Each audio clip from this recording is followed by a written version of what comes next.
General Jack Keane is also with us this evening, chairman of the Institute for the Study of War and Fox News senior strategic analyst.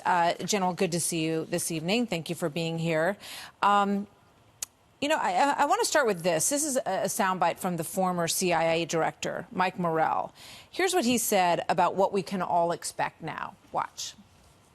The problem is that comes at a very high cost. Number one, there will be dead Americans, dead civilian Americans as a result of this, possibly over the next few days.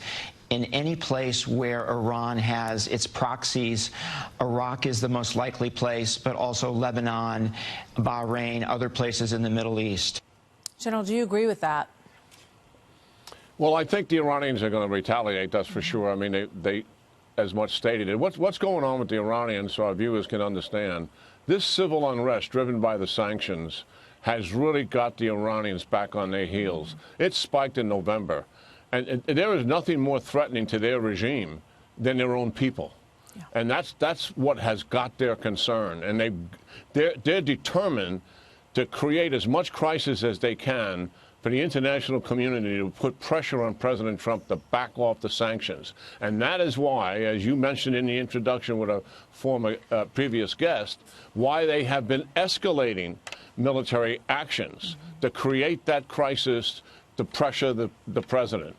But the problem is they crossed a red line with this president when he exercised enormous constraint in not taking that provocation, but said don't kill any Americans. And when they did, he acted very strongly, as we've seen.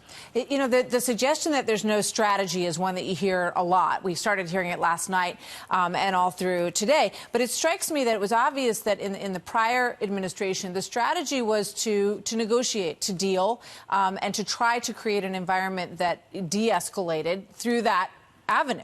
But clearly, this president has a different way of going about it. And as I said at the top, he is the first one to take out Soleimani, which is something that was probably opportunities that these other presidents, President Obama, President Bush, had, I would imagine.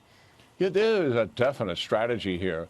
This Trump administration looked at the appeasement strategy, as I would define it, that President Obama exercised for 8 years as his seminal foreign policy objective. It was his Nixon moment, going to China, so to speak, is what he was trying to achieve. And he thought, by appeasing the Iranians, the nuclear deal was the centerpiece of it, that they would act responsibly and join the community of responsible nations. And what did we get? We got $130 billion put in their hands, fueling the civil wars in Syria and Yemen, hundreds of thousands of rockets in Lebanon. The Middle East was put on fire. And as a result of it, this administration came in and fundamentally rejected that strategy, and with our allies, definitely has a strategy. And it's to confront the Iranians using diplomatic and economic means to bring them back to the negotiating table, not just to stop nuclear weapons and missiles, but to curb their behavior in the region. That is a sound strategy. And that's what this administration is about. And to say they don't have one is nonsense. Well, we're going to have to leave it there, but we know that we have our military is on alert in Italy for the possibility of potentially going in to protect our assets and embassies in Lebanon. And as you say, retaliation is likely, and we'll be watching. They're going to go in there in the event there has to be an evacuation. Okay. And pressure is put. 173rd would go to Lebanon to evacuate the embassy, and the 82nd would go to Baghdad to evacuate the embassy. That's primarily what they're there for. All right. General Keane, we'll be talking to you today in the coming days. Thank you so much, sir.